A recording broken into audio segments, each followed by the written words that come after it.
Okay, so bafuna sigcine khona sigcine lapho khona izinto sezixakile induku sezikudida awusukuthi awukushayela umfoni ucingo ukuze uzokulekelela ngeindaba zamanje ngathi sigcine lapho.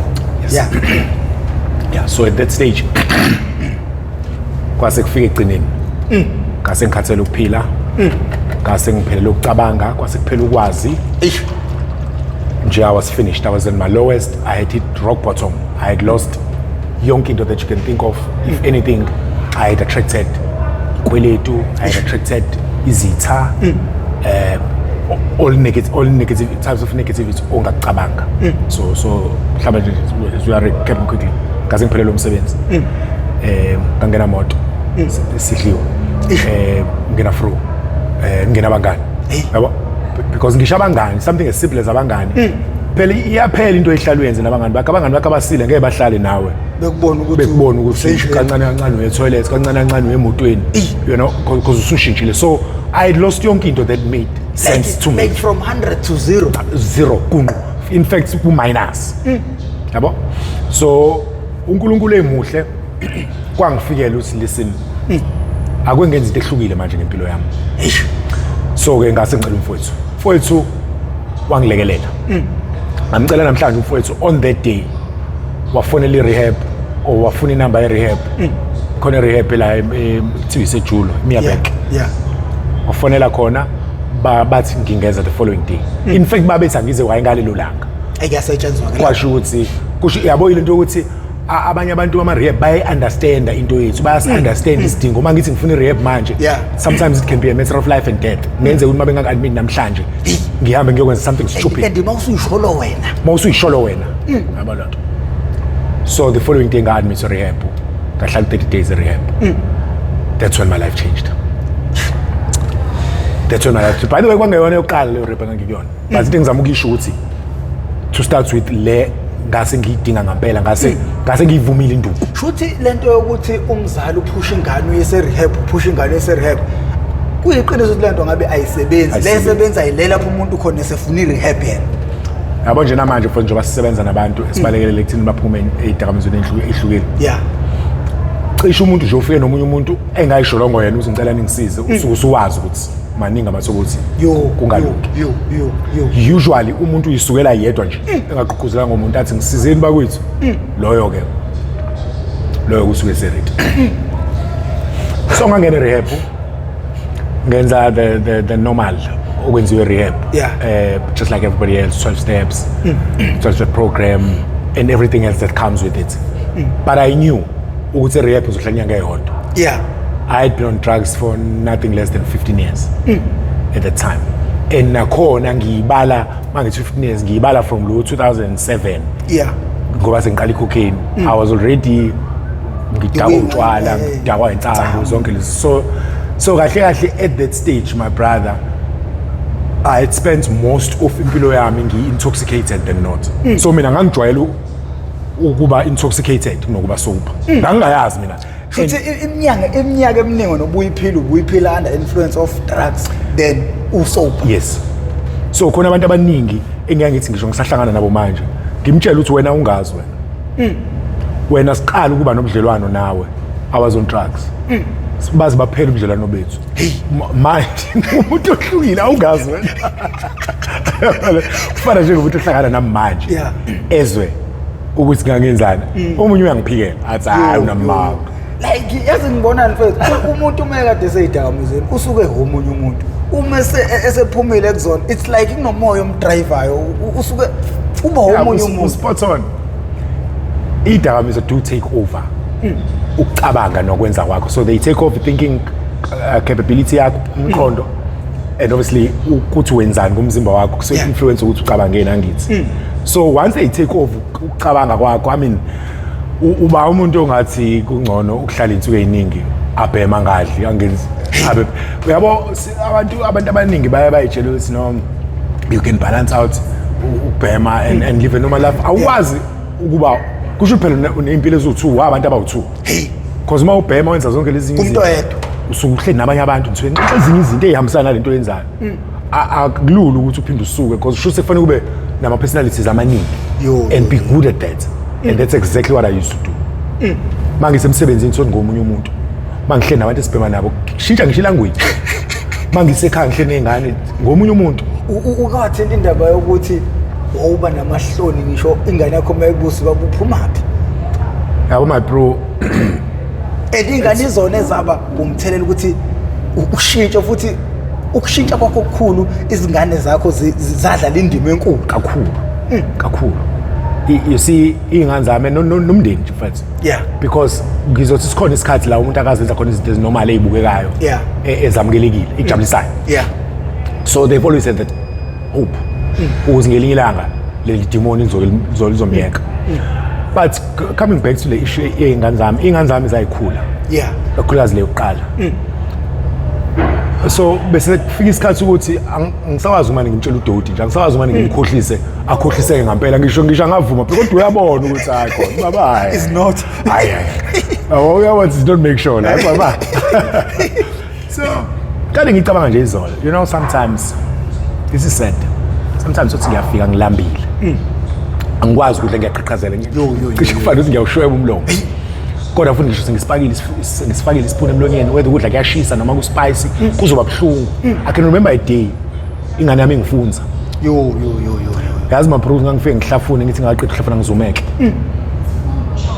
bese ngiyibuza ukuthi ngangade ngidrive kanjani ngisuka khona ngize ngiyofika ekhaya khona la ngidrive mina ngafika ekhaya imoto ngafika ngayishiya ngaphandle ngibona ngale nkathi ngimile ngisalele ukuthi kuvuleke igate ngizoswisha ngayishiya eminyango ngangena ngeenyawo mhlawumbe ngalala 2 days ngingavuki ngisho kuyochanga ayizwa lento so ngithi mina kwena umuntu wayeseyizombi ingazami zazimazi ngibuza ama questions ngihlule ukuyiphendula ngihluleke ngisho ukuyikhohlisa mina ukuze at least ngithi mase ngiyigoqile bese ngikwazi ukugoqa omunye umuntu uthothi ngisho nami ngingedwa ngithi mangiyicabanga lento response umbuzo wengane zami ngimane ngiyinyanye ngibona ukuthi lento ngisho ngathi umngani wami ke mhlasimbe ongekho involved kuma drugs wayena ngeke ngikwazi ukumchazela lento kusho ukuthi impilo enjani le ngiyiphilayo engingakwazi ukukhuluma ngayo hayibona lento so not just that but ingane zami ke abanye abantu that gave me a reason enkulu to change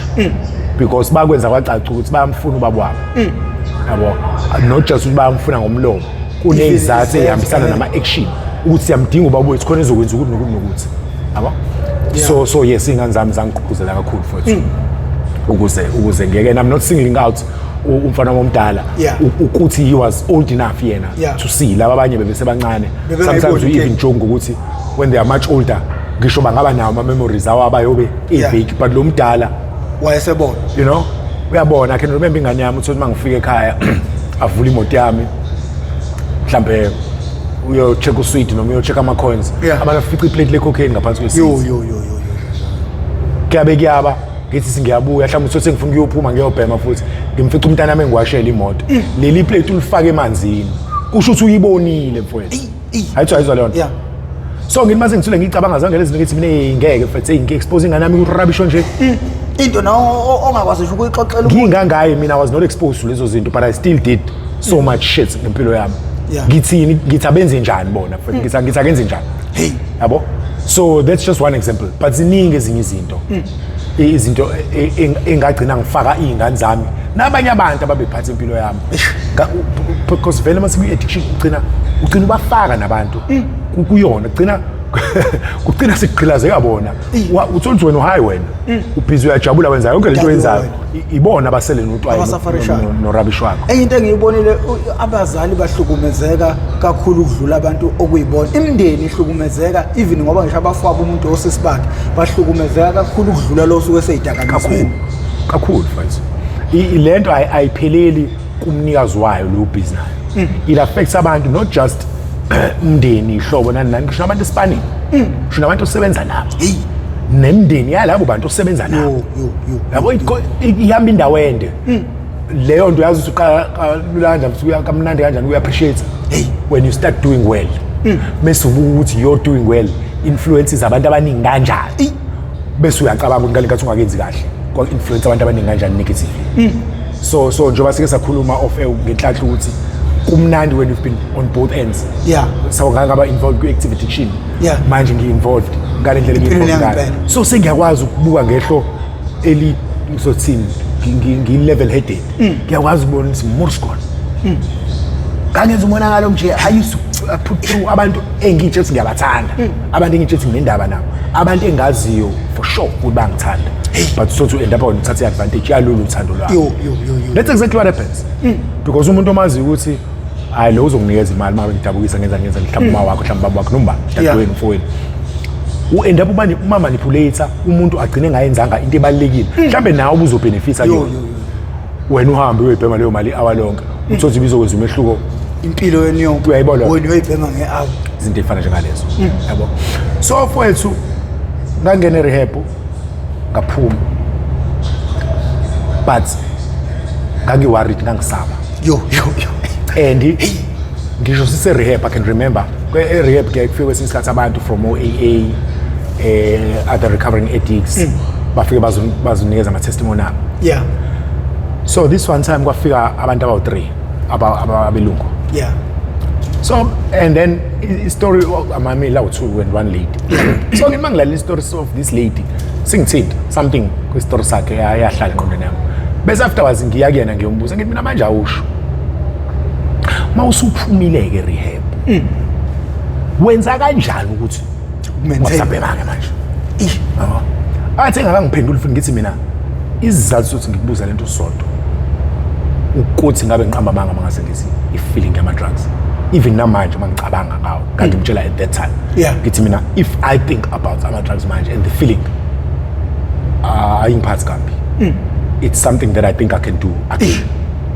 but imphumela yayo angiyithandi and it's for that reason that ngila how can you assist me ukuthi ngikwazi ukuhlanganisa ukuthi lento that might seem like inginikeza feeling emnandi enjoyable ukuthi it's actually not enjoyable ukufa yes ngathi mina how can you assist me yabo angisakhuluma nokuthi wakhuluma bathina response yakhe but what I found sengiphumile rehab ukuthi that was it my problem was exactly that and it could be ukuthi mhlambe ngase ngiyijelile vele ukuthi ngizoba naleyo nkinga but I knew ukuthi ngoba yini ngifisa ukubhema I even knew ukuthi yini kufanele ngiyenze because I was in rehab wafundiswa ukusala rehab uhlala isikhathi sincane compared to sonke lesikhathi kade we-active addiction but la ngiyakhona ukuthi one of my biggest struggles was to keep sober it's one thing ukuba sober for a day or 1 week or 30 days but to keep sober for years ube wazi futhi ukuthi you need to keep sober for the rest of your life that's a problem my brother so usuke wezwa uyazi kahle feeling and uyakhumbula ngitheni wena it's not just the feeling of the drugs there is life around your addiction and a lot of those things can be extremely enjoyable in reality yes when unozuyiqedile yonke lonto leyo bese kuyimakubuya ingqondo kodwa ngale quality ya edits and mind you usuku high for instance into hlazipho ngathi uma uyibuka ungekho high ngavele it wouldn't be attractive but in reality usuku ngase wena because ama drugs they take over umqondo nomzimba and that's why mawusaqala usuku ukwazi ukwa control inkinga la ise controller khona wena so angithi mangabe siqala ukubhema ngenze example kaGwaya ngabe abafana beqala ukubhema uGwaya uthi babhemisana mhlawumbe bawu3 mhlawumbe bawu5 babhema uGwaya wodwa kodwa the more ubhema over time nama tolerance levels akho aya ngokuye khuphuka so you end up needing more of the same substance to get the same feeling as you used to usebenzisa encane which means your intake gets more becomes higher so khona umuntu waqala ukubhema uGwaya ngenze example ngami mhlambe ngaqala ubhema uGwaya sibhemisana nabangani kodwa if I'm high I ended up sengikwazi uqeda 20 ngosuku olulodwa ayibona different njengaleyo kuyakhulu qala uphuza ikhothe yodwa yabiyu wedwa ube right ube melo uloku sine kubali kujabulisa but ngokuhamba kwesikhathi uthothi udinga amakhosi awu6 eziqale ku December kuma kuhlukanisa unyaka yes phuza ama ku December ngaleso sikhathi isicilo ugcina usuphuza uthi hayi uphuza ngolesihlanu ugcina usuphuza ngekhenzi ugcina usuphuza zonke izinsuku uphuza ufika uphuze mokuphela unyaka uyahlukanisa unyaka ulo muntu wena ophuza ngebirthday yakhe usuphuza ngama Fridays usuphuza ngama birthday abanye abantu uthi hayi very birthday uthi hayi ngishisa ngama birthday kodwa waqala ukuyibirthday yakhe so izinto enjalo izinto ezi reality now I think all along besikhuluma about the negative side of legend yami yeah okuyiside elibalekile because li influence la esikhona manje yeah okuyimpilo engiyamkelayo engiyijabulelayo engiyenjoyayo yeah noma fisa omunye umuntu angene kuyo le ngikuyona manje ma bro ayithi ngingathi angimfisela ukuthi umuntu ayiphile because i-influence yi-negativity but I think what I do manje and how I do what I do is something nabanye abantu that can do abangayenza for themselves bangayenzela nabanye abantu because inama positive benefits you know ngithe kufundeni kwami njengoba ungizwa ngaya rehab ngaya na St Joseph Mental Clinic ngaya abantu nabakhulekayo ngaya enyangeni zangoma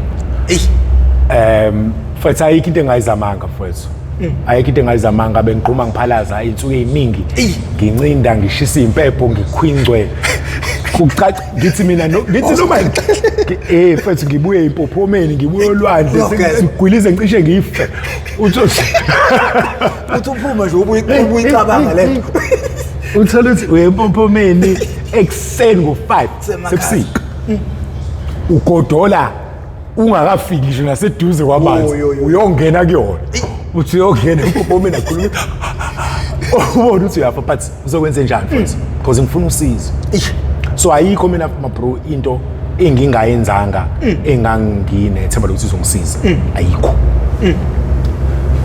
kulezi zinto eziningi engizenzayo awuthi ngikubalele nje ezinye that form the basis of what I use as teachings manje abantu so I knew ukuthi fanele ngishintshe lifestyle yami I knew ukuthi khona ama habits amadala ekade nginawo not just ukubhema nokuphuza but nje ama habits ekade nginawo engizofanele ngiwashintshe indawo bengiyakuzona mhlawumbe abantu bengihlala nabo because zonke lezi zinto igcina influence nemicabango yakho end up language khulunywa lapho yabo awukwazi ukuthi ufuna ukuphila impilo esober bese uyohlala nabantu abakhuluma ukuthi utshwala bomnandi kanjani but show me your friends I will show you your future precisely yabo so khona izinto engakwazi ukuyibamba khathi ngifundiswe rehab but also ngaqhubeka futhi ngayihamba itherapy nokuthi ke umndeni wami mfethu ube supportive kakhulu mina ngikwazi ukufihla lokuma uma wami has been a hero yami to this day you know she's akakaza lose ithemba kumina uma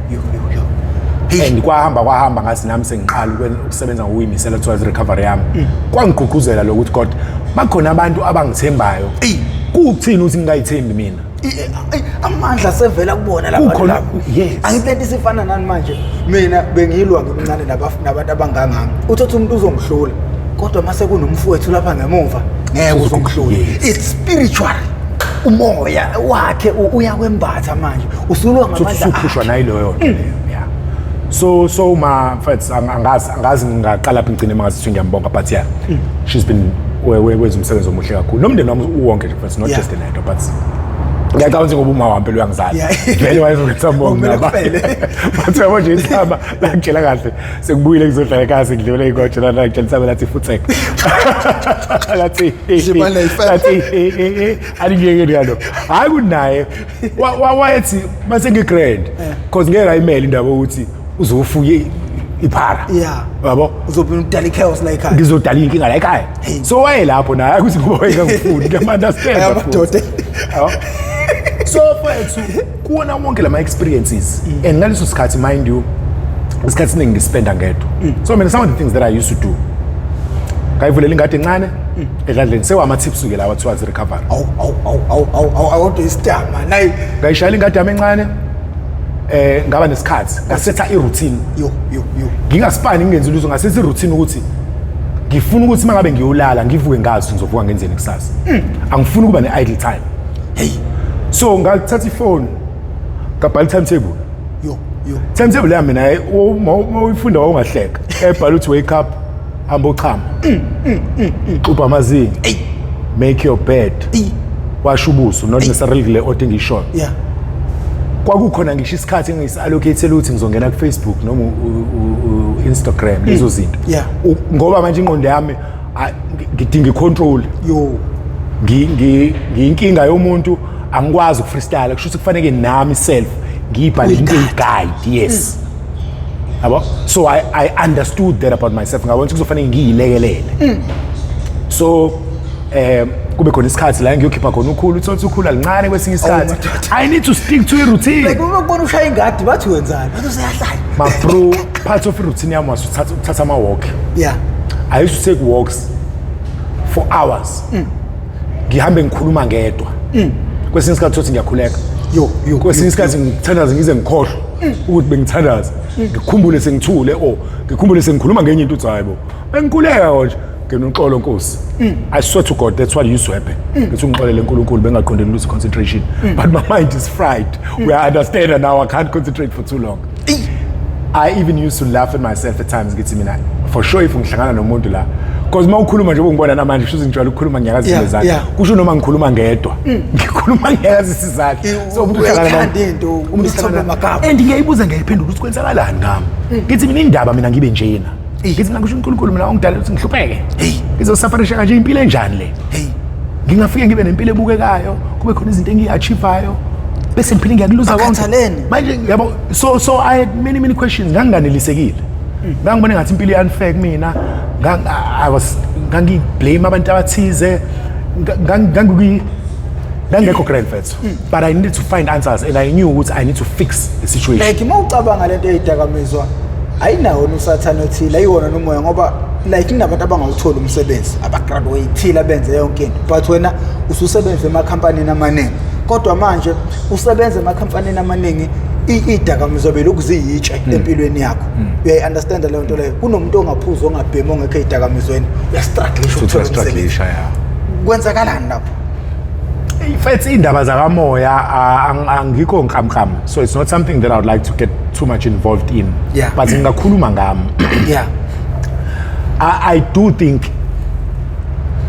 ukhona umthelela oba over and above ukwenza kwethu sabantu umuhle nomumbi you know njengamanje off air kade sikhuluma nawe ukuthi ngine relationship serious uma ngicabanga noNkulunkulu the way engima-understanda ngayo mina uNkulunkulu ngenzeka ukuthi ihlukile kuneyomunye umuntu because you know sinama-perceptions ahlukile sonke about uNkulunkulu wethu nami ngineyami and I'm glad ukuthi ngithi ngibone ngathi iyangisebenzela so it's for that reason la ngizama nje nami ukustika kuyona because nami ngifuna ukwenza into eyenzekayo and I think ngingasemncane and over the years ngi-experience lokhu angifuni into engigqilazayo mfethu ngifuna ukwenza into engingakwazi ukuyenza mina into engingakwazi ukuyenza ngcono ngidlulisele komunye ngishile komunye ozokwazi ukuyenza noma ngiyobuza umuntu angichazele kodwa into engifuna ukuspend isikhathi sami mina kuyona into engikwazi ukuyenza into engifila welcome mangabe ngiyenza whether ngiyenza nabantu kodwa I need to maintain my happiness my man so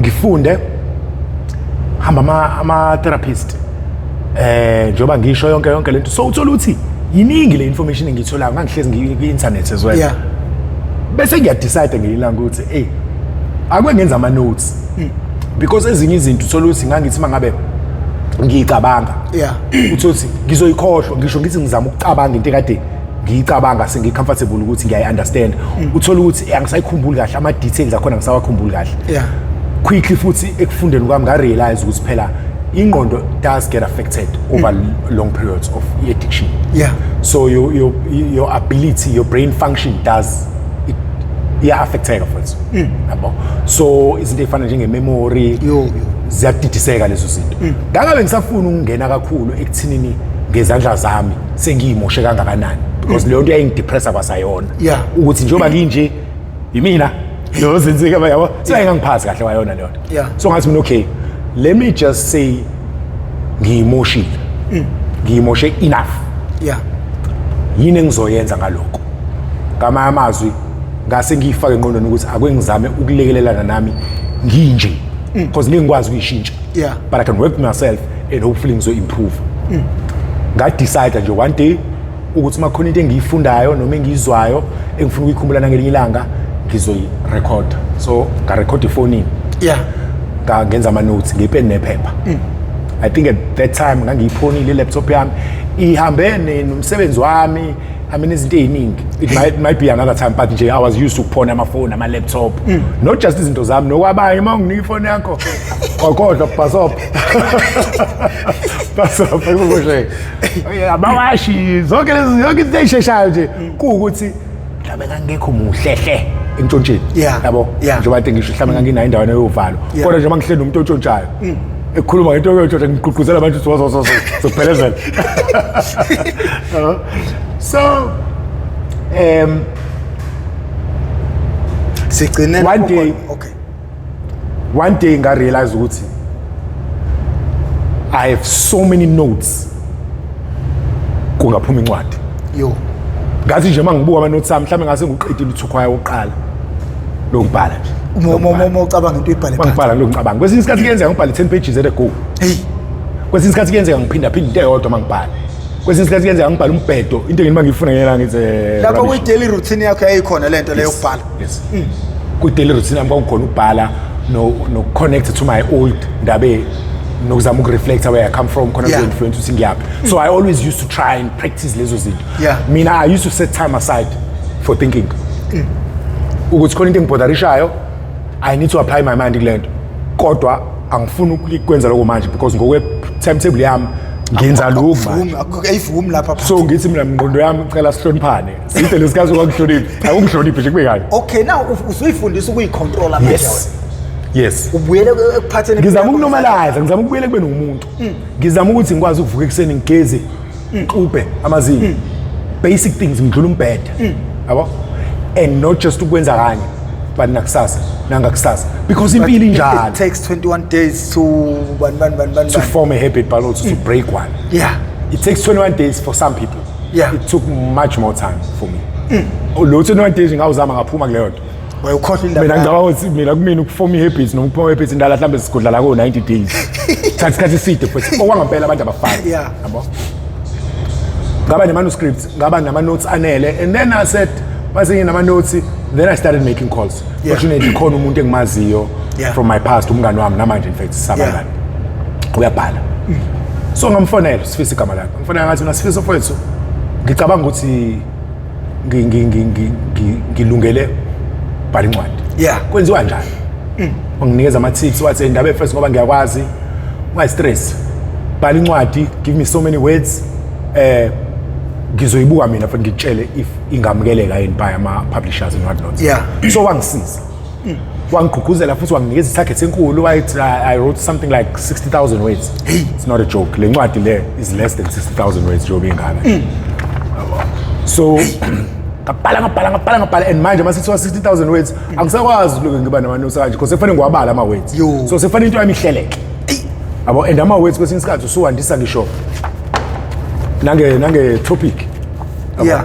so kuba khona kwesinye isikhathi sokuthi kuba khona into eyi-executive summary kube khona ngiyabona lapha. yabo la olokhunja khona Quote. yes yabo so sekufanele kube creative much more than just ukubhala Ukubhala nje. story Yeah. yabo and ngangena pressure mamena ama-targets enganginawo were all set by me for all I knew ngangisahluleki everything engangade ngizamile in the past yayihlulekile Yeah. so I had nothing to lose I had everything to prove I had to prove to myself ukuthi ikhona into that I can set my mind to doing nangampela ngikwazi ukuyenza so this was extremely important in me ukuthi ngenze le ncwadi so like angithi uyayibona futhi lento yokwazi ukuba ne-control over impilo yakho ukwenza ukuthi ungabi nayo nane-pressure unnecessary yes like usufuna ukwenza izinto ngoba manje ufuna mhlawumbe ukwenzela abanye abantu Yabo. it is all about you it was all about me and I knew mina mabro ekufundisekeni kwami ukuthi umuntu ekufanele ngidile naye kwi-recovery imina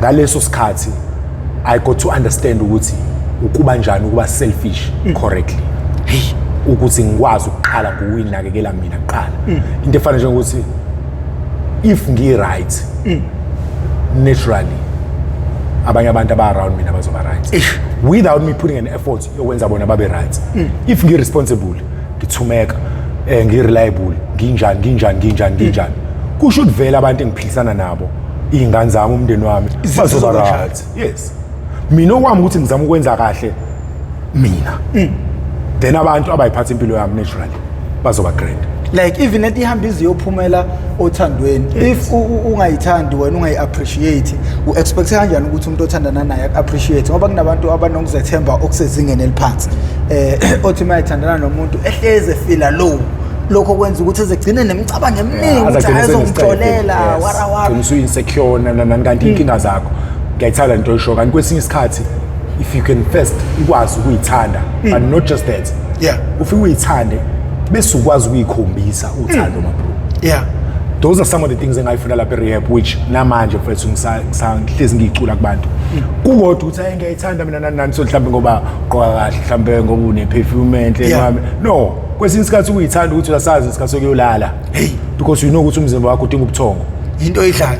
Yes. Ngoba nje ngikhala ngithi mina ayikho lento oyidlayo le. Yebo. Njengoba ukhala bese ngathi siyodla uyodlala. Yebo.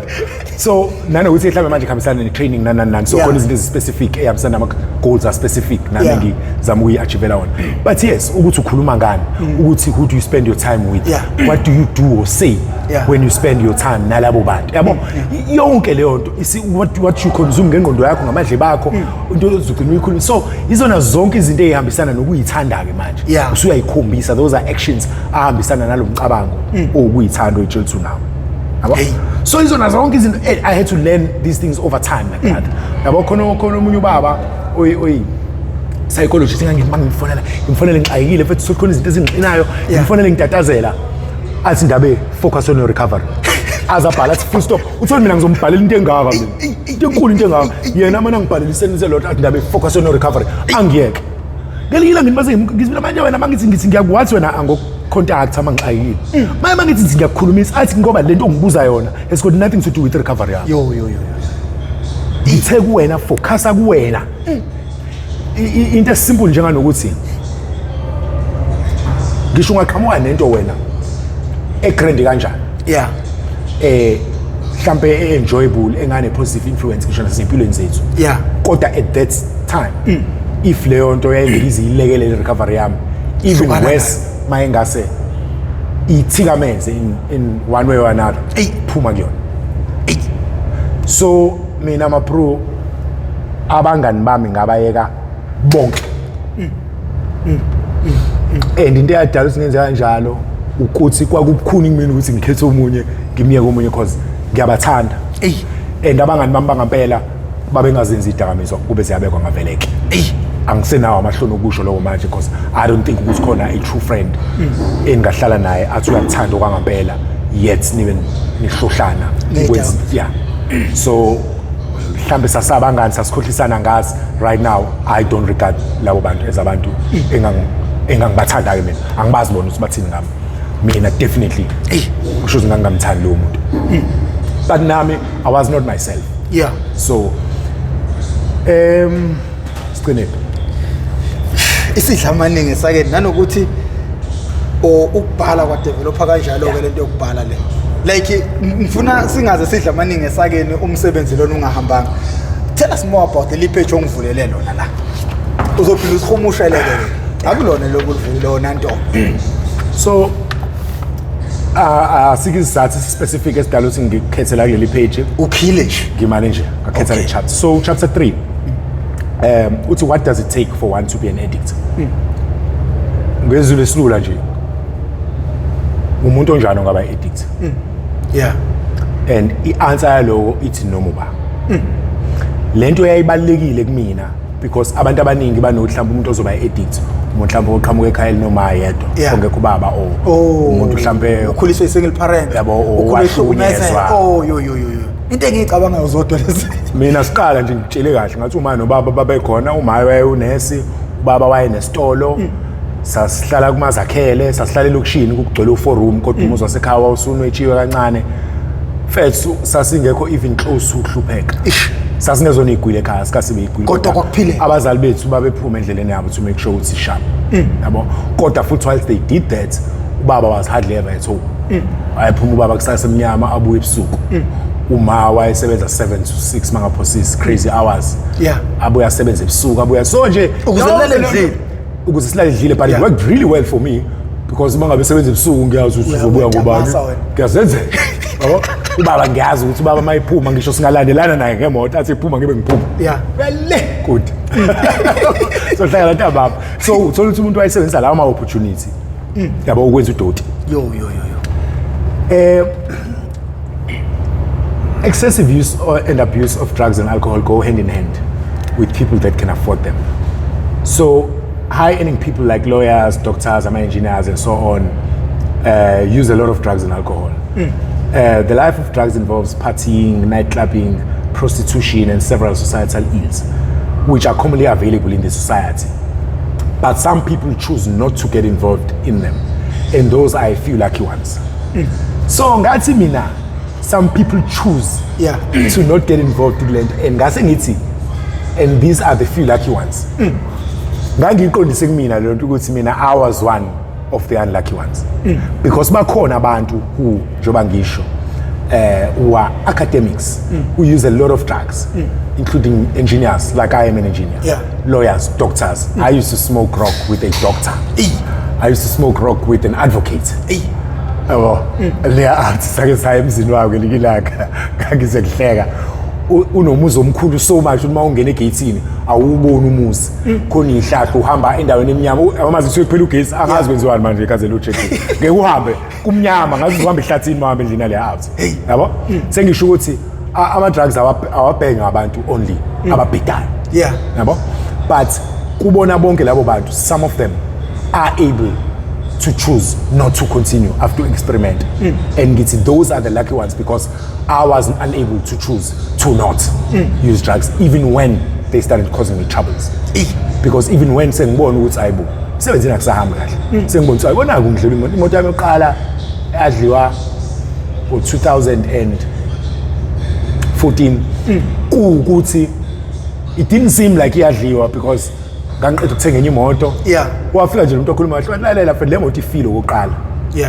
ayihamba ukuyikhanda kuzocost imali and already awusayikhokhela installment yale moto ngoba ifile and unemoto ephilayo let me take le moto si repossess kuba uthi sikwethe isincane yabona nami ngabe ukuthi noma ngasesikhumbula kahle sonke story very chaos le ngangivuma yonke into uthi okay less problems awuthi ngabe ngicreate ama problems amasha but into ngizama ukisho ngisho nezinqumo engangiyithatha was stupid because ngangeke ukukhokhela leyo moto not because angisawazi ukuyikhokhela but sengifuna ukuba nemoto entsha angisafuna ukuyokhanda into eyiresponsibility yami mangabe ngasafuna uyabona into engizama ukuya kuyona ukuthi ngisho decision making yakho kwesinye isikhathi iyabheda inqumo engahlangene nezidakamizwa kodwa uthola uthatha inqumo ebhedayo so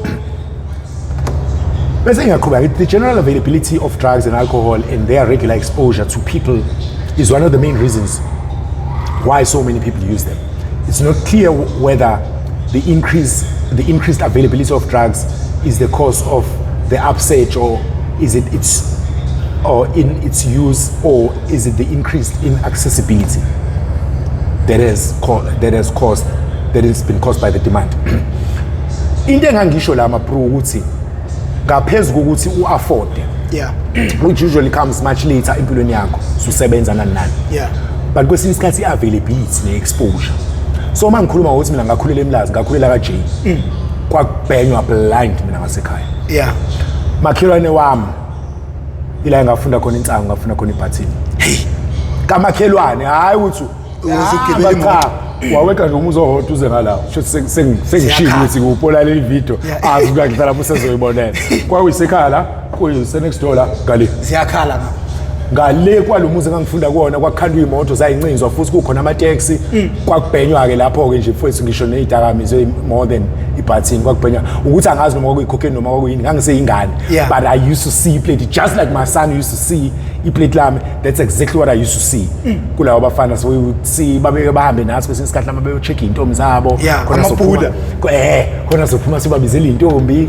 sijabule nathi siyogibela imoto kanti asazi sisabana ngemoto ejojini yabo sathama ngekinza kwesinye isikhathi we didn't know saseyingane but ngifuna ukuthi i-environment engakhulela kuyona inesandla esikhulu mabro and it didn't help ngazalwa nginje yabo mangithi kuwena inkinga yaba kumina ngizala because bakhona abanye abantu abazalelwa kule environment who didn't turn out like me but mina a combination of izinto eziningi and that is what addiction is so addiction mawusuyibheka ukuthi icaused yini number 1 akekho umuntu oyi-addict ongenayo i-gene of addiction should genetically you must have leyo propensity ukuthi you will draw fun you will enjoy ama drugs because if you don't enjoy ama drugs ngisho umuntu angakukhombisa njenganawe nje hayi mina ngaze ngiyithanda lento uyayibona leyo nto kodwa hayi ukuthi mhlambe khona umuntu owayichazela ekuphoqa you just didn't like them buka ke akekho umuntu owangiconvince ukuthi ngiwathanda. I just like them. Ngakhumbula ngisho ukuthi ngikhula mina.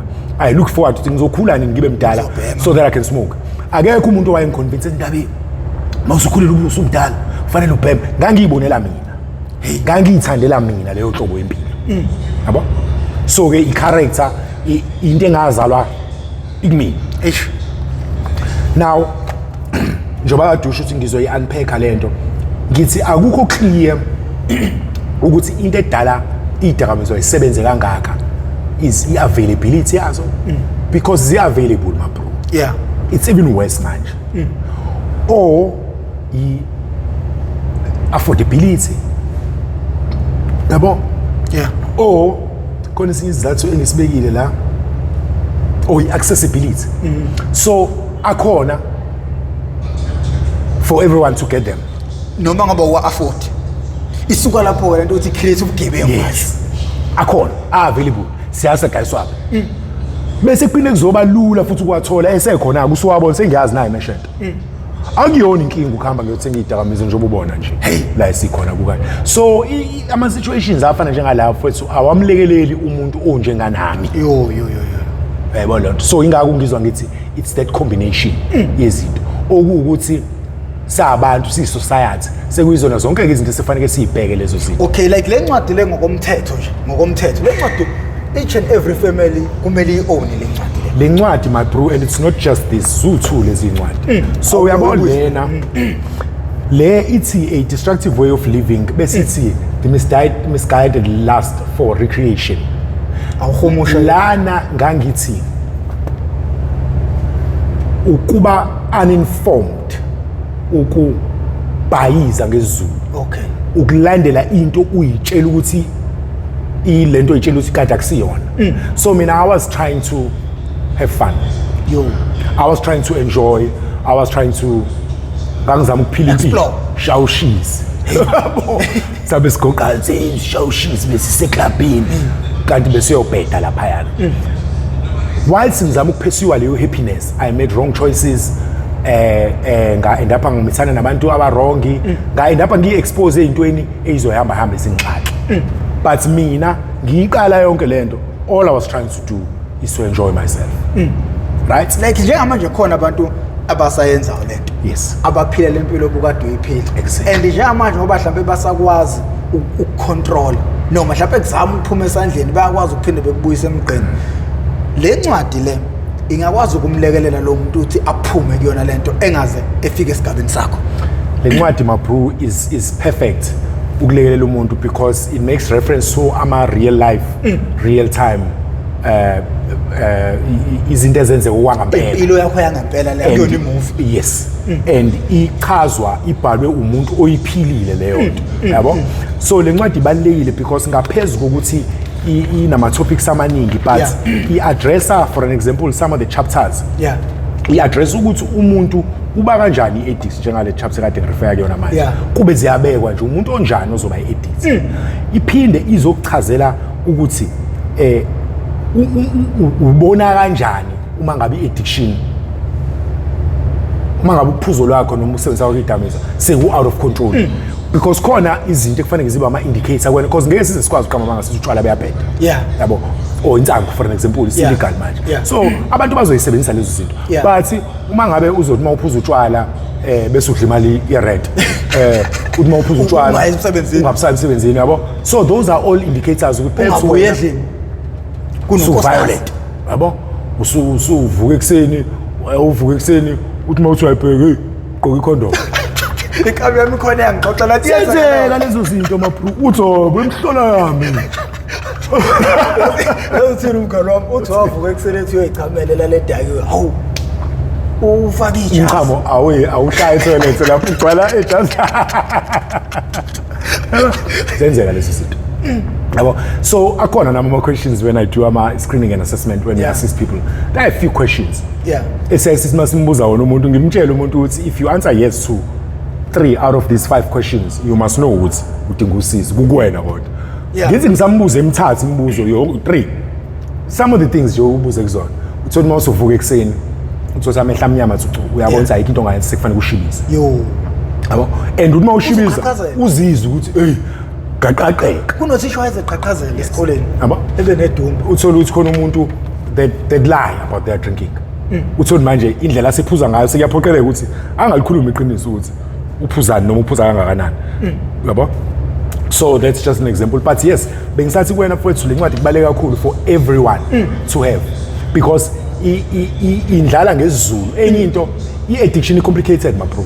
Yabo nje manje sikhuluma ngokuthi addiction is a chronic illness. There is no cure spiritually yabo ayikho cure. You can treat it kuya relapse so kade sikhuluma ngabantu sothi umuntu useclean uthe kunencwadi wa relapse uyibhala la not once le ncwadi isimanga lena angirelapsanga once le ncwadi libe kuyikhamba laptop enale ncwadi uthothi ihleli kameshenta afona umeshenta athi ngiyayidayisa le laptop yakho ngibona uNkulunkulu wami ngizowenza njani uyazi umeshenta ukuthi mase ngihlanganisa imali yokukhokhela ilaptop ngizofika naleso siqoqo sokukhokhela ilaptop ngithi mangithi ngiyafika ngimtshelile ukuthi ngiyeza ngimfice engekho angithwasi ngiyabhema ngimfice ngekwenza ngamasibomu ufuna uze manje le afone yathi undabe usekhona lapho ngitsheleni ukuthi ngiyeza manje mbuze enza ayikho into ayifunayo sengizodla kuyona le mali engiyiphethe futhi yaba ucotsi-ke baleyo cishe ngababiza ngelinye igama zinja yabo. Now le ncwadi more than just that ibuye izokutshela ngokuthi uyingane umngane uyi-fro colleague the signs of ukuthi umngane wakho usenkingeni umbona ngani mayixakekile bese most importantly ukuthi yini ongayenza ukumlekelela. Le ncwadi sidinga ezikoleni le ncwadi every school engiyakuyona mina ngifike ngibaphe ngoba department of education akafuni ukuthi masipala wethu akafuni ukuthi yazi nengangikhuluma ngawo bafu kunomunye umama wayethoza ngibiza abakhuluma ngathi babenzani go education ngabatshela ukuthi kwamele kube nesifundo lapho khona kukhulunywa ngezidakamizwa okungenani bekhiphela into ekuthiwa LO ayinamsebenzi lento mina ngazi umsebenzi walento leya or else bay edit LO edit mfethu include izinto ezirelevant izinto ezinje mfethu okuzona inkinga esibhekene nazo ngempela izinto ezirelevant my brother yabo. So la ngikhuluma ngayo yonke into mfethu ama signs how to assist umuntu bese ngizothi when does change start. It's one thing ukuthi uyifisela ukwenza kahle ngiyayifisela but when does real change start and how do you see njengoba nje sikhuluma nje ukuthi once umuntu eseza yena ethi mfowethu ngicela ungisize that's when change is going to start. Manje inkinga mina abazali banokungifonela ke sicela usize lengane yami ngithi uthini yena mama kube ngathi manje angikhathalele kanti kube ngathi mina ngiyazi ukuthi ngempela kumele kube ukuthi ngempela uyena umuntu oseyisholo ukuthi ngicela ningisize yabo. Nami just recently khona nje uma kade ngifanele ngicela ukufanele ndodana ngakusasa ngikukhulumise nengane yami kanjani yabo mfowethu kade sisho manje sisi addiction illness asikho isifo esikhulunyiswayo mfowethu mawugula uphethwe umkhuhlane noma yena uyakadokotela yebo awukwazi ukuthi umuntu angathi egula wesi ngiyavuma kuyi mental illness so ayikho into ekuvimba ukuthi umkhulumise umuntu as part of ukumlekelela but enye into engeke ngisho ukuthi maye mawukhuluma nomuntu namhlanje nakusasa kuze kuphele iminyaka eminingi awuboni ukuthi leyo nto ayisiza yabo. Mhlambe nawe sekuyisikhathi ukuthi uzame enye into and abantu baye bakhala ukuthi ngizameni anginayo imali fonela undabe qala ngokukhuluma nabantu who've been there asebekwazile ukudlula akutshela ukuthi wenzani but in a structured way hayi ukuthi ngimane ngizokhuluma nengane eqalekile because ngeke isebenze leyo. Okay le ncwadi lena mfowethu abantu abanengane ezidakamizweni bayayidinga abantu abanengane ezingeke ezidakamizweni ayidinga actually le ncwadi umndeni nomndeni kumele mhlambe zibe u2 noma zibe u3 kube incwadi okuhlalwe ibukwe ifundwe ngoba manje inayo yonke into ukusuka nokuhlala komuntu osezidakamizweni nokumoshaya kwempilo yakhe nokuthi izinto ungayigada kanjani nama routine ongamela umuntu awahamba ukuze engagcini eyithole sisimeno nowafika kusona ukuze ukwazi ukuyibona ingozi but ungabe ukuyibona kuphela nokuthi bese wenze njani masuyibonile. Now on that because lapho sesiqala ukuthinta more kwi-recovery then i-active addiction recovery ke manje la okay le ncwadi lezi sesidla amaningi esakela umuntu okuningi useyokuthola phakathi umuntu uzothola phakathi ngicela usenabele ngaleya so mhlambe ukuvala ngale there is a lot of darkness ozoyithola kule ncwadi but there is also a lot of truth There is a lot of izinto ozothi uma uyifunda uthi mangabe uneqiniso nawe kuwena njengoba ngibona ngivala amehlo ngicimeza uthi uma ucabanga ngawe ukwazi ukurelate kubalekile lokho ukuze uqhuquzeleke ukuthi uqhubekele phambili kube khona into oyenzayo ngaloku relate kwakho to your own story. Sonke sine stories zethu my bro. Yeah. Malini le ncwadi le mfowethu 250. Okay, ngiyayithenga mina. Le ncwadi 250 lezi ncwadi zidayiswa yimina. I do keep a stock but zikhona online all these online stores but ngasenza indaba online ikhokha kahle njengayo lento le. No, mina njengoba ngasebenza ngine publisher obviously ngangena mali, I had nothing so I could ngangidinga umuntu ozongilekelela. Kahle ngifuna ubenefit ngale ncwadi. Ungena nje bese idayise ngazi izandla lezi. Sidayisa ngezandla ngizosho la. Ngithi yakwazi ukuthi ingene ngisho ko Pep Store. Yes. Sifana noma ikuphi. Sifana noma ikuphi. Bakhona baningi abantu badayisela living outside of South Africa. Bakhona abantu abasebenzengile iyafika. La umuntu oyifuna khona nje iyafika. So khona ezulu nesingisi. No, zisingisi zothu. Zisingisi zothu. Kodwa isingisi esifunde kahle. Isingisi esifunde kahle. Mangabe nje wayinte ngichazela nje ukuthi we also try to simplify i-addiction because enye izinto ezidala ukuthi abantu bangakwazi ukuphuma kwi-addiction ukuthi complicated. Uthi lento udakwa ukhulume ngesiZulu ungasiyibiza ngeungizulu mase uyosizwa sekufanele kuyofundiswa ngesingisi. Asifundile asiyangegela abanye bethu kodwa siyadinga usizo yabo because iningi into efanele kuyi-understand. No, mina awuthi ngithatha imali ngiyayithenga le ncwadi manje. Danke. Siyakubonga lokho mfowethu.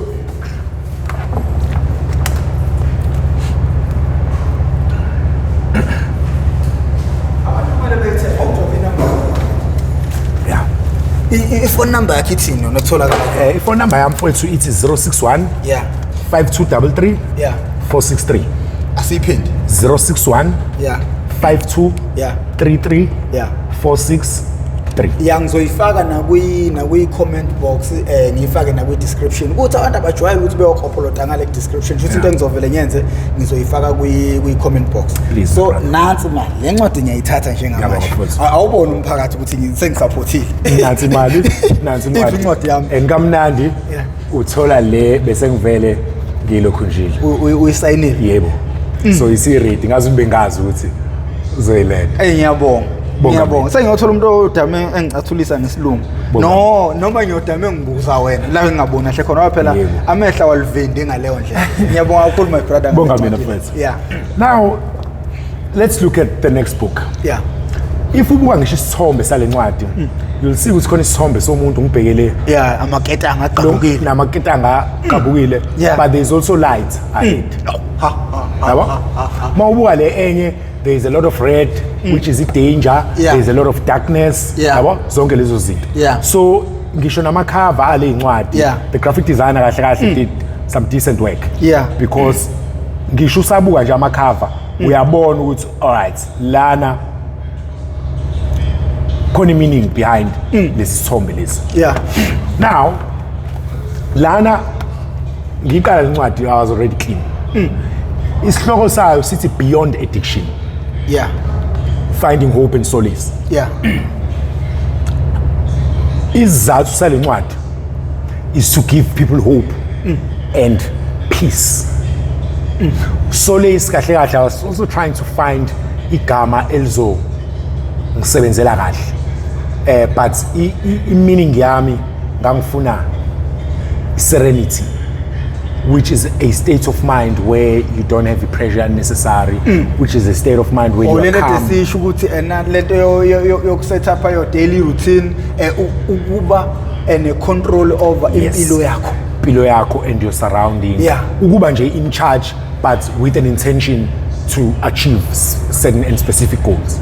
So you create that environment for yourself.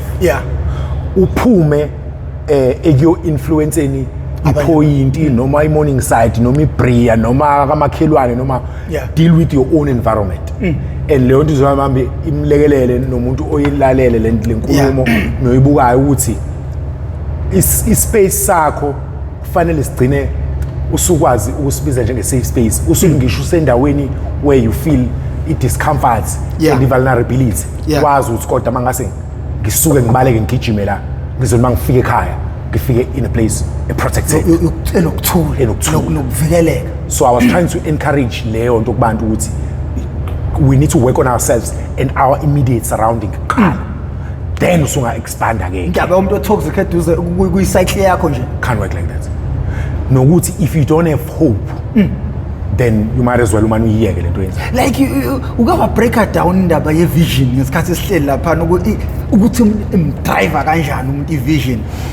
So yabo some of the decisions owenzayo or ake ngithi ngiqale la usakwe active addiction. Yeah. I feeling yokuba high mnandi first. Yeah. Sikhuluma iqiniso. Yeah. But imphumela kwesinye isikhathi ayibi muhle. Yeah. Now if uzomana uthi ngiyaye ubheme rock. Yeah. Kodwa ungayiniki isizathu. Yeah. Isizathu mabruso ukuthi wenze noma uye ukwenza into. Yeah. Needs to outweigh. Ngamanye amazwi kufanele sibe nesisindo. Isizathu sokuthi uye ubhema idakamizwa kunesizathu sokuthi uyibhema. Yeah. Uma ngabe isizathu sakho sokuthi uye ubhema si weak. Leya feeling leya nalempilo suyiphile for 10 years will always outdo isizathu esi weak. Like you can't just say hey ngeke ubhema idakamizwa ngoba ushinto weak. Kufanele uyinikeze reasons and ngiyasuggest ukuthi umuntu awabhale phansi lawo ma reasons ukuthi nazi izizathu zami zokuthi ngeke ubhema. Nazi izizathu zami zokubhema. Enye izinto ezangisiza kakhulu lezo futhi kakhulukazi mase ngifuna ukuye kugwayi. Yeah. Ngathi mangabe ngidecide ukuthi ugwayi ngawuyeka kamuva nje nezinye nakho konke into. Ngathi mase ngidecide ukuthi ngeke ugwayi ngathi mangibhala phansi ukuthi ngiyawubhema ugwayi ngubhema. Kahlule ukuthola ngisho izizathu esisodwa sokuthi ngibheme. Hey. Yazi ngathi ngisabhala ngisacabanga izizathu sokuthi ngibheme ngabona ukuthi ugwayi ngizoyeka. Ngoba sekuyekile ugwayi. Ngoba uthi ayikho ke. Because I couldn't give myself ngisho reason eyodwa. Ngibhemelana. Ukuthi ngibhemelana. Kodwa mangicabanga ama reason okungabhemi. Hey kwamanje agijima nqwabe ekhanda. So enye izinto ezangisiza ke mina lezo and lawo ma details ngiyangene kuona more akhona kule ncwadi. Yeah. Ngiyangene kuona more mase silekelelana nomuntu ke manje. Yeah. By the way angeke ngize ngiyibize ngomuntu oblind owazi kakhulu ngerecovery. Yeah. But lokho engikwazi ukungisebenzelile. No but ngicabanga ukuthi ngokwempilo yakho ungoti indlela orecover ngayo nje indlela owazenzela ngayo uwenza ingadi encane yabo nginanezithombe ngathi uyibona lento ama memories 3 years ago 1 years ago umaqhamuke ingadi yami khona isikali la ngangitshala khona no with my older son si close nentotana yami nabonke abantwana bami phathi ukuthi sijima naye yena. So we spend a lot of time naye khona nomunye umshanami uhlubelihle so sasitshala nondotana wami olandelayo ulungene sasitshala the other time sayishutha izithombe so zivele lezi izithombe la ngibuka ukuthi eyibuka ukuthi umuntu usukaphi. You know, I've tried a few habits, not just ukutshala kodwa. Other habits engangawazama obviously ngoba ngumbhali I would read. Ngi-allocate le hour ukuthi leli hour ngiyafunda phela. Yabo? So ziningi izinto fethu engangi as part of create a little daily routine. But not just to create and then follow it. Ngingayidoji. Kuthi makhona into engifuna ukuyishintsha ngiyishintshe kahle nje ukuthi okay ngiyakhipha lokho ngireplace ngokuthi bese ngiyavumelana nami ukuthi sengenza kanje manje step by step yabo. Isidla amaningi sake like isesiqoqa nje akukho lapho ongasikhela khona kule ncwadi. Yale ncwadi iyodwa nje ngaphandle iyakhuluma indoda eqabula amaketango madoda nakhe ukukhanya kubona ngaphesheya kwehlathi. Hey. Introduction ku chapter 1.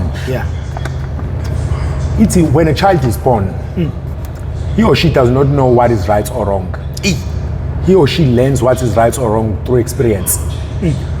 Mangabe ingane ilambile or inezungu, it feels uncomfortable, something is wrong, it cries. Ingane engakwazi ukuyikhulumela. When a mother or a caregiver offers nurturing and care, ekonothe ibeletha, it feels good enganeni and it feels correct. Soon ingane begins to learn that ukuthi uma uyena provide a good feeling if I'm not feeling good. But before uma ayigone ayibelethe ibingazi ingane ukuthi izoyithola leyo feeling of comfort. Sonke amazalo amabruce zalo sama clean slates. Wonke umzali as a primary guardian wengane oyilethe emhlabeni, you have a responsibility yokuyifundisa. Yokuyinurturisha ingane, yokuyivikela ebungozini ebini. But umzali uyifundisa kanjani ingane mayingazi nayo? Issue inkinga i-challenge eningi yabantu abamnyama leyo ingakade ngizwa ngithi addiction zami ukuyisimplify mawubheke ama-suburb amaningi owezivile obani agcwele ama-rehab afandwe ingamula futhi kwesinye isikhathi ama-private rehab awafana ngenyuku yabo banama-medical aid baya-afford ukwa-attenda la i-KZN ama-rehab ahulumeni maye more than 3 kuba kancane KZN ingaka okay mhlawumbe 3 mncane kakhulu but ambala angithi ngithini wena asiwazi mina nje angiwazi ngisebenza ngabantu beyidakamizwa angiwazi khona la isho udenye sesinda kuvula futhi ivalwe nge-COVID khona sesidnemo there is something else this side but awamaningi so usizo alukhulu kakhulu but la ngizama ukuya khona i-approach ey'ntweni kwesinye isikhathi needs to change just like ezinye izinto siyibambele ukuthi mina ngine-primary role yokufundisa umntanami by the time ingane yami iphuma ngaphandle kwesicabha emzini wami iphumela ngaphandle kwegate kufanele ukuthi uyohlangana nazo zonke lezi zinto engangihlangana nazo ka-next door nakuloya muzi size but ngibe sengikwazi uku-right noku-wrong ngibe sengazi ukuthi uma ngabe ngibona into e-wrong ngenze njani mina beke ngibuza iy'ngane zami ngoba sengine-privilege iyokwazi kangcono ukuthi uma ngabe umuntu efike zoku-ofarisha ugwayi wenze njani esigele because iy'ngane zethu need to know how to say no fanele wazi ukuthi ngizokwenza njani ngaphandle kokubaleka uma ngabe namhlanje fika nangithi ingane kwesinye isikhathi sothi ifana nami ayikwazi ukudila ne-peer pressure so well ugcina usekhambile to leyo peer pressure ugcina uyenzile into ungeke uzuyenza ukuba wazi better ngithi kuwena akuyona i-responsibility umakhelwane unayo i-role society nayo i-role uhulumeni othisha nanani banayo i-role but thina ney'ngane zethu nemindeni yethu i-responsibility yethu ukunakekela more than everybody else abantwana bethu la esisala khona kufanele siyi-equipe siyi-empowerishe sihambe siyofunda sihambe siyobuza sijwayelana nama-social worker because mabro i-addiction i-affecta kakhulu odaki abantu abagcwele la emgaqweni emakhoneni omgaqo wodaki akuzona ezinye inhlanga you know so-ke ngithi mina iy'ngane they grow to develop learn zibe clever if you wanna call it on the basis of what they are taught lezi zinto eziyifundiswa ekhaya or engayifundiswa ekhaya bese umzali etshela ukuthi ngoba ngiyifundisa ingane yami lento ngiyazi ezimayikhaya uyifunde lento ayikufundisanga mina lento exactly akhohlwe uma ungamfundisanga yena khona bazomfundisa yebo yabo and ukuthi unginikeza i-drug education doesn't mean ukuthi ungifundisa ukuyibhema ungifundisa ngokungayibhemi but asingaqali ngingayibhemini qala ungitshela ukuthi izongenzani ungamani ungitshela ukuthi angingabhemi yet mfowethu omdala uyabhema ubaba omncane uyabhema mhlawumbe umfana wamakhelwane uyabhema and uthola une-TV vele abantu ababhemayo bagqoke kahle babukeka besebenza kahle zonke lezi zinto wena bese umzali wami uzongitshela ngingabhemi vele ngeke ngiyenze leyo nto so nami ngiyingane ngidinga ukuthi unginikeze imfundiso kodwa ezongilungela mfowethu ezokwazi ukungena ihlale kumina njengomntwana kusho ukuthi nawe umzali kufanele ube nolwazi like the experience yakho ukuthini ngoba omabona kude abakhulu ama-radio stations amakhulu engakhulumi ngeyidakamizwa mfowethu umoya wami uyashone phansi angazi ukuthi ngingathi ithini kumina leyo nto I just feel i-focus yethu is misdirected yabo izinto ey'balulekile kufanele ngabe siyazenza sifoka khona into ukuthi uma uyibuka nje ubone siphelile ukuthi yini ezuzwa la yabo but-ke I think i-topic for another day njengoba sisho ukuthi at least into esingaze siyenze kakhulu engicabanga futhi singawina kuyona is to deal with our own dile ney'ngane zakhe emzini wakho zibe ready ukuthi maqhamuka into ku-TV maqhamuka into emphakathini kodwa uyazi ukuthi leya nto ikhona i-wrong kodwa you know so ngithi-ke mina iy'ngane zethu mfethu lezi zinto esigcina siy'fundile siyayifundiswa mabro nokuhle-ke singakufunda njengoba nami okuhle sengikufundile nje nomunye okuhle angakufunda abanye abaqala nokuqala ukusebenzisa idakamizwa like umuntu onjengawo mfethu uma ucabanga uma bengamnika i-platform engengibize nje like ama-platform amakhulu ukuthi akhulume khona ngokubuka kwakho awucabangi ukuthi mhlawumbe kungasizakala abantu abaningi wekwa kucabanga lokhu ukuthi lezi zinto ezilabantu laba abanama-vision labantu laba vele in as much as benayo i-vision abanayo i-vision yokuthi kusizakala isizwe ngoba lento esizoyikhuluma lapha ekhosombeni lami ukube bengaya emphakathini omningi besingakwazi ukuthi sivikele abantu abaningi ngesikhathi esisodwa anganoma i-understand lento ngiyakuzwa friends leyo nto ingabaleka kakhulu as a matter of fact siyayizama but sadly ama-authorities akuyona i-priority yako lokhu right now and ngiyacabanga ukuthi ziningi izathu zaloko ngoba masikhuluma ama-authorities sikhuluma ngokuphathwa kwezwe uhulumeni yabo. I don't even want to get to the discussion first. Because into obvious ukuthi affects a lot of people. Mawubheka ezikoleni, mawubheka ukumoshakala kwempahla, mawubheka ama-unemployment, because izidakamizwa and substance abuse is created by a lot of social ills, including lezi zinto engikhuluma ngazo, ungaqasheki kwabantu, ungafunda nani, but they also create again.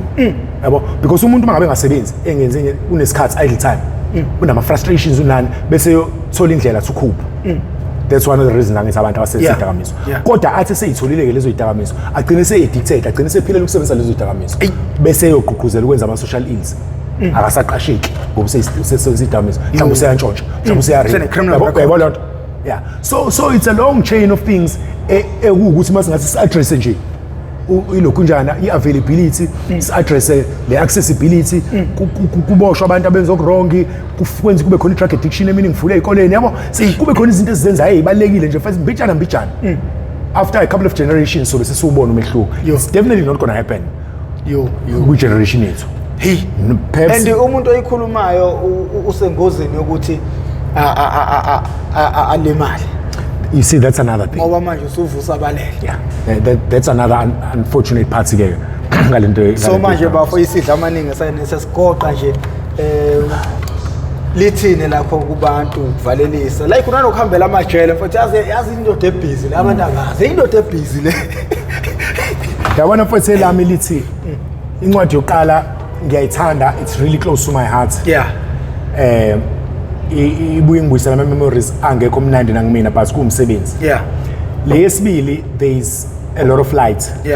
There is a lot of okay, sithi sengithengele incwadi mina yipho ngirecommendela yona wena ikakhulukazi ngikurecommendela yona leyo for a better understanding yokuthi kwenzakala nokuthi addiction yini, into njani oyi-addict uyibona kanjani for umuntu that is already an addict, oseyazi le yanto na incwadi that is best for them njengoba ubona ukuthi finding hope and solace esiyasho ukuthi helpful tips for addiction recovery and personal development. Okay, shuthi umuntu onengane eseyidakamizweni, umuntu onengane esiphumile ezidakamizweni, umuntu onengane engakangena ezidakamizweni, kumele ayi-own zombili lezi zinto. Yes. Yeah. We need to own both. Nanokuthi iqiniso, a lot of people abakwi-addiction are not gonna read. Oh, that's another reality. Like saying ukuthi umuntu mayesebuya khona ke rehab. So mawubuye rehab, this is the book for you. Mawubuye rehab. Njoba ngisho nama helpful tips fethu, isho izinto ngembaba. Isho iqiniso njengoba kuyiqiniso. You know, and njoba sisho ibhalo umuntu ophuma khona rehab. Ibhalo umuntu oyizamile idakamizwa kade ngimenshini eqaleni ngeke ngishawe na uvalo nami. Yabo indlela engasebenzisa idakamizwa eziningi ngayo. Noma ngingasasho ukuthi ngangikwenza konke at the same time, but ngiyathusa ukuthi umuntu onjani ngisho ngathiwa uyazama ukwenza into usufuna ukwenza yonke into wena yabo efana nje ngaleyo because mangithi futhi nengaye ngahla like ngangayizama ngisho newonga ezikho ngangayizama yabo ngeke ngize ngisho ngayibhema because ngingayibali mhlamba kweqiniso ngizofa but ukuhlala and ngangihlala nabantu abayibhemayo like kuthi ukuhlala bo ma 7 days khona ko truck house ngihlala mina ma rock house for many days. I think mfethu umezomela khamba isikhathi uphinde ubuye. Ngingakujabulela mfethu uyawasho wathi sengilento sengigoqa le ncwadi blind mfethu. Balekile na ukuthi umuntu ahambe abe nayo. Muningi mfethu umsebenzi esiwenzayo ukulekelela abantu kodwa izathu esadala ukuthi ngidecide ukwenza umsebenzi wami sanda ukulekelela abantu. Uzo understand umuntu oyazi i-12 step program. Recovery program. It's we keep addiction by giving it away. We keep recovery by giving it away. Gama amazwi ukuze uhlale in recovery. Mele usize abantu, assist others. Nami ngasizwa. Umnyama ngingasaliboni ithemba. Ngingasayithembi wayimina. Usehlathini elimnyama. Ngisehlathini elimnyama ma bro. Kwakhona umuntu, kwakhona abantu ababona ithemba kumina. Banginika umfutho. Namhlanje ngiyakwazi ukukhuluma ngale nto. Into yokuqala wayenza waqabula amaketanga. Veze le ncwadi is poetic. Wafika waqabula iketango, maqede waphuma ehlathini elimnyama. Ngaya la ikhona khona ilight. La isibonakala khona ilight kimi. Yabo? Njengamanje usekukhanyeni. Ngisekhanyeni ngendlela isimanga. Labanye manje. Ngisekhanyeni ngendlela isimanga ma bro. I can't even start to tell you how much ukuthi ngijabulela kanjani impilo yami manje. Ukurecover kwami from addiction kunginikeze umfutho kwangigqugquzela ngendlela engingaboni ukuthi bengizogqugquzeleka ngayo otherwise. Like sometimes imvelo or ngithi uNkulunkulu hayi akunankinga ngokwenza kahle angithi ngesizulu kuyethiwa makuchitha sekukhona okulungayo kahle konke echithekayo. Okay, like imvelo inendlela yayenza ngayo izinto ukube awukaze wadlula kulesimo odlule kusona bese umthatha umuntu ozosibhalela incwadi ezokwazi ukusigayida. Yeah, usuke angazi noma ngisoke ngithi njengoba ushilo ukuthi you are the chosen one efemelini ukubreak ichain kusuke kumele kube khona lona khona kufanele ayenze. So makukhethwe wena usuke angazi noma usuke usehlahleni noma usuke usebhadini kuyijoka wena kuwumsebenzi. Yeah, but ke kuyenzeka kanti ukhuluma manje futhi ngeminye imisebenzi so ngine NPO. Yeah, igama lakho kuthi the good news, igama lami lesiZulu indaba ezinhle. So isukela lapho good news. Kule NPO senze addiction education. Yeah, the primary thing ukuthi ngifundisa abantu ngesifo addiction. Yeah, Ngaphezulu kwaloko bese sibalekelela nanokuthi ke ku recover kanjani from addiction. Kusho nje ngokuyikhumusha ngathi senze addiction education. Yeah, we also do counseling rehabilitation ukuthi abantu balekeleleke baphume kusebenziseni idakamizwa. Yeah, but we also do relapse prevention ne aftercare. Ngamanye amazwi ukuthi uhlala kanjani ke ungasaphindeli back. So mangena lama hobbies, mangena le daily plan, mangena zonke lezi zinto sekuyi ama tricks lawo engiwasebenzisayo to prevent i relapse. Ukuba sober uzoba sober namhlanje. Kuthi usober fair enough. Uzohlala kanjani ukuze kufike Friday usober. That's what we teach you step by step uke manje ukuthi thina na into esayenza ukuze sihlale sisober. So into kumele ngiyenze mina I will share i-page lakho khona lapha ku YouTube kwi-comment box. I will share ama number wakho. Please bafuthu ngiyacela sithengeni lezi incwadi. Ngikhathele lokho ngikhuluma into manje ukuthi uma kufika umuntu la uzofunda iyona ndlela esonqanda ngayo inkinga leyo. Uma ngilethe umuntu okanjena lapha ngisuke ngimlethe lo muntu ufike mahala la uzosiza mahala uzosishare i-experience yakhe mahala uzosishare incwadi yakhe mahala. Ngakho ke bafowethu ngiyacela bafowethu asisupporteni umfowethu siyithenge incwadi. My brother ngicela uvule i-platform yakho lapho khona uzokhuluma nabantu nge-addiction. Sidinga inqwaba yama-platform ezokhuluma ngezidakamizwa. Engabibikho uprofessor yedwa, ingabibikho Mp TV1 yodwa ngoba leyo nto izoba ngokuthi kusasa uprofessor mayengasekho umonakalo ubemningi. Akeke ebemaningi manje ama-platform akhuzayo manje. Wena ungcono ke mhlawumbe ungakhuza wena kuyi-platform yakho ukukhulume wena usithathe usibreakele down ukusuka nokuhlala nje ngempilo yakho yonke. Leyo nto ingasiza abantu abaningi. Abantu angifisi bekugcine la kuphela. Ngifuna belokhu bebile nawe bebile nawe. So ungathini mfowethu nje sesigoqa mfowethu uphinde futhi ugoqe nangenombolo yakho yocingo. Mfowethu ngizothi ngibonge opportunity. Kuyangiphilisa wena ke nto into positive. Ngale negativity lama fuhlufuhlu lawo engisuka kuona engiwabiza ngepast yami. Njengawo wonke omunye umuntu idakamizwa zingihlukumeze kakhulu. Zingiluzisa okuningi, zingiphindisela emuva ngendlela ongakazi uyicabange. Impilo yami, physical health yami bese nginokugula khona izinto engase ngicabanga ukuthi ngeke ngiphinde ngisinde kuzona but ngani mangishintsha lifestyle uthola mase ngiyokwenza ama check up uthola leyo nto ayisekho specifically nje hypertension. 5 years mina bengidla medication ye hypertension. Kanti mase ngiyeke idakamizwa this one time ka decide nje ukuthi ngingenawo amaphilisi iBP. Ngihamba ngayo check iBP ngifika iBP yami normal. Futhi lezi zinto kwahamba isikhathi ngawayeka amaphilisi ngabuya ngayo check up mase ngiyafika still isa normal. Kathi mina mushikona sengidla treatment kushuthi bengiyigulisa. Ngifike ngiyigulise bese ngicabanga ukuthi ngizodla treatment. Uyayibona leyo nto ayikho into esisiza i-lifestyle change ishintshe into eningi not just ilokhu njalo. Kuyenzeka ukuthi ukwazi uqala ama-habits amasha ngisho usumdala na 44 mina manje yabo. Maningi ama-habits engiwaqale in my 40s angilekelelayo ukuze awukwazi ukuyeka ukwenza into kade uyenza isikhathi eside bese umani uyahlala ngale nkathi kade uyenza ngazo. Kufanele uthole ezinye izinto. So ngithi kubantu abakwi-situation engaye ngaba kuyona muningi umsebenzi o-involved and it takes time but it's worth it. Mawucabanga ukuthi kwakuthatha isikhathi singakanani to mess your life up akuzukwenzeka overnight. Yasenye ndoda ubungene kancane ungacabanga ukuthi uzovela uphuma ukugudela uphuma kancane nanokuthi nje mfowethu into ongayisebenzelanga kwesinye isikhathi sasiyibize ngomlilo wamaphepha. ngisho ungaphuma ezidakamizweni if kuyinto ayisebenzelanga enough futhi quickly uphinde back. It takes time.